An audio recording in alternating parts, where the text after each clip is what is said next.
یہ بھی بڑا اہم سوال ہے، لوگ جاننا چاہتے ہیں. بعض اوقات کنفیوژن ہوتی ہے کہ نبی اور رسول ان دونوں کی تعریف میں کیا فرق ہے، یعنی کہ نبی اور رسول کسے کہتے ہیں؟ دیکھیں، نبی کی جو تعریف علماء کرام نے لکھی ہے، انہوں نے ارشاد فرمایا ہے اپنی کتب کے اندر کہ نبی کے لیے سب سے پہلے انسان ہونا ضروری ہے. جنوں میں اور فرشتوں کے اندر نبی نہیں آیا کرتے.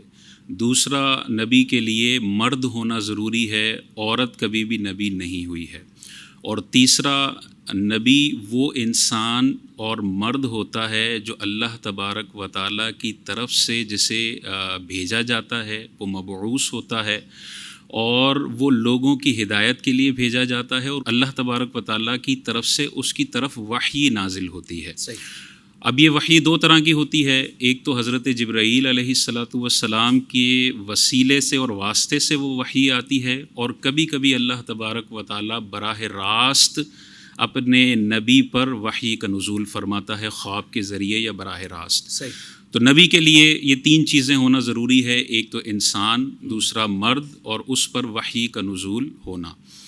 رسول کی جو ڈیفینیشن ہے اس میں نبوت والی ساری خصوصیات ہوں گی، پلس وہ ایک نئی شریعت لے کر آئے گا یا نئی کتاب لے کر آئے گا.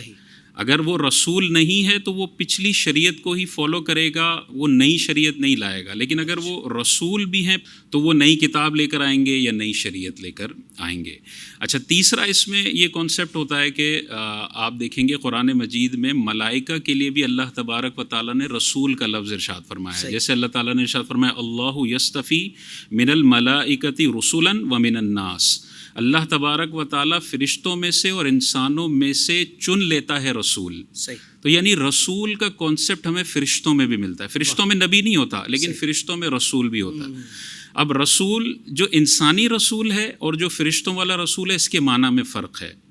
انسانی رسول تو وہی خصوصیات ہیں کہ وہ نئی شریعت لے کر آتا ہے، اللہ کی وحی ان پر نازل ہوتی ہے.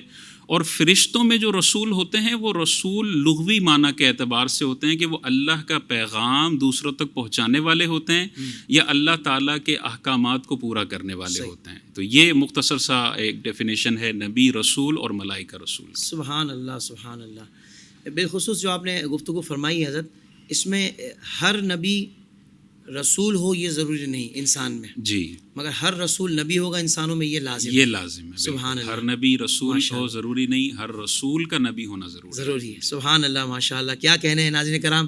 جب یہ بنیادی بات پتہ ہو نا تو پھر اس سے اندازہ کریں کہ فی زمانہ کوئی شخص اگر یہ دعویٰ کرتا ہے العیاذ باللہ کہ میں نبی ہوں، تو بندے کو جب بنیادی عقیدہ پتہ ہونا تو وہ فوراً کہے گا کہ وہ شخص مردود ہے کہ جو یہ دعویٰ کر رہا ہے. کیونکہ نبوت کا باب ہمارے پیارے آقا حضرت محمد مصطفیٰ صلی اللہ علیہ وآلہ وسلم پر بند ہو چکا ہے.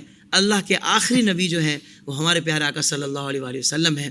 تو دیکھیں ناظرین کرام، علم حاصل کرنے کا یہ فائدہ ہوتا ہے.